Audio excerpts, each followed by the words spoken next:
technique. अस्सलामुअलैकुम नाज़रीन, मैं हूं हकीम आबिद उस्मान। आप देख रहे हैं मेरा YouTube चैनल आबिद दवाखाना। जैसा कि काफ़ी दिनों के बाद आपकी मेरी मुलाकात हो रही है, तो चूँकि गर्मी का ज़ोर है, गर्मी काफ़ी ज़ोरों से पड़ रही है, उसके हवाले से आज हम बात करेंगे नक्सीर के मर्ज़ के बारे में। ये आजकल नौजवानों में बहुत ज़्यादा मर्ज़ फैल रहा है क्योंकि गर्मी की शिद्दत है और तली हुई चीज़ों का बहुत ज़्यादा इस्तेमाल करते हैं हमारे यंगस्टर।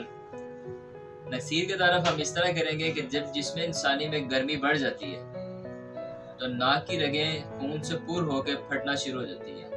जब वो फटती हैं तो खून थोड़ी मिकदार में या बाज़ दफ़ा ज़्यादा मिकदार में खारिज होता है। तो नाक से कतरों की सूरत में खून आता है, इससे कमज़ोरी महसूस होती है, लेकिन बाज़ मरतबा अक्सर खून का दबाव, खून का प्रेशर ज़्यादा हो जाता है।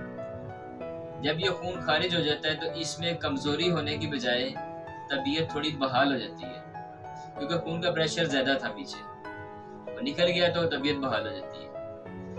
तो नाज़रीन, इसके बारे में छोटा सा एक इलाज है, देसी हर्बल नुस्खा नोट फरमा लें।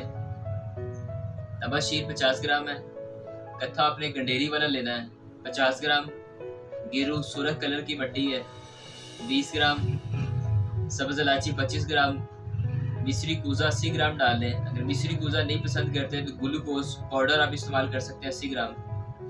तमाम अशिया को खूब अच्छे तरीके से बारीक पाउडर कर लें। पाउडर करने के बाद छोटे बच्चों के लिए, 5 साल तक के बच्चों के लिए चुटकी चुटकी इस्तेमाल करें, और बड़ों के लिए चाय वाला आधा चम्मच सुबह शाम 2 टाइम इस्तेमाल करें।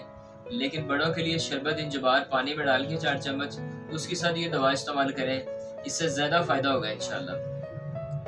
और तेज़ धूप में निकलने से पहले कपड़ा सर पे ढांप लें, तो ये आपके लिए ज़्यादा बेहतर रहेगा। तो नाज़रीन, इस नुस्खे को शेयर करें ताकि जो दोस्त इस मर्ज़ से 2-4 हैं वो इसे इस्तेमाल करें और इससे निजात हासिल कर सकें। आप भी इस कार्य खैर में हिस्सा लें। इसके साथ इजाज़त दीजिए, फिर मुलाकात होगी। अल्लाह हाफ़िज़।